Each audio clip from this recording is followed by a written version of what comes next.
ഇപ്പോൾ M V Govindan master മാധ്യമങ്ങൾ കാണുന്നുണ്ട്, അതിലേക്ക്. പ്രതിപക്ഷത്തെക്കാളും പ്രധാനപ്പെട്ട പ്രതിപക്ഷം ഗവർണർ, പിന്നെ എല്ലാ അർത്ഥത്തിലും ജനങ്ങളുടെ സ്വീകാര്യത നേടിയിട്ടുള്ള ഗവർണർ, അങ്ങനെയെല്ലാമുള്ള പ്രയോഗങ്ങളാണ് ഇന്ന് മലയാള പത്രങ്ങൾ, പ്രമുഖ പത്രങ്ങൾ വ്യാഖ്യാനിച്ചത്.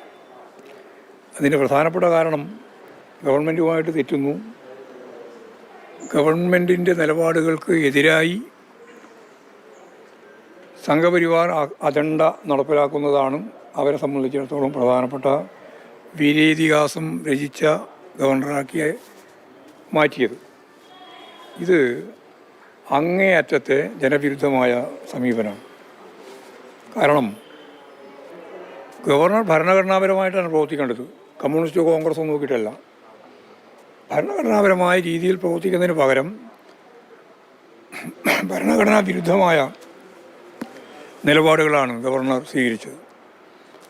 നിയമസഭ പാസ്സാക്കുന്ന നിയമങ്ങൾക്ക് അംഗീകാരം കൊടുക്കാതിരിക്കുക, സുപ്രീം കോടതി ഇടപെടുമ്പോൾ അതൊരു തരത്തിലും പിന്നീട് പൊങ്ങാത്ത രീതിയിൽ ഇന്ത്യ യൂണിയൻ പ്രസിഡന്റിലേക്ക് അയക്കുക തുടങ്ങിയ ഇതേവരെ കേട്ടുകേൾവിയില്ലാത്ത രീതിയിലുള്ള ഭരണഘടനാ വിരുദ്ധമായ സമീപനമാണ് ഗവർണർ സ്വീകരിച്ചിട്ടുള്ളത് എന്ന് അന്നും ഇന്നും നാളെയും നിലവിലുള്ള ഗവർണറെ സംബന്ധിച്ചിടത്തോളം പരാതി കേരളത്തിലുണ്ട്. അതിനെ വെള്ളപൂശാൻ വേണ്ടി, മഹത്വവൽക്കരിക്കാൻ വേണ്ടിയുള്ള ശ്രമമാണ് ചില മാധ്യമങ്ങൾ നടത്തിയിട്ടുള്ളത്. അത് തികച്ചും കേരള വിരുദ്ധമായ സമീപനമാണ് എന്നാണ് എനിക്ക് പറയാനുള്ളത്. പുതിയ ഗവർണർ വന്നിരിക്കുന്നു. ഇപ്പോൾ BJP ആണ് നോമിനേറ്റ് ചെയ്യുന്നത്. പരമ്പരാഗത RSS BJP സംവിധാനത്തെ അടിസ്ഥാനപ്പെടുത്തിയിട്ടാണ് ഗവർണറെ തീരുമാനിക്കുന്നത്.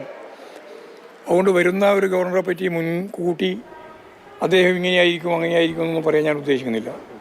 ഭരണഘടനാപരമായി പ്രവർത്തിക്കണം.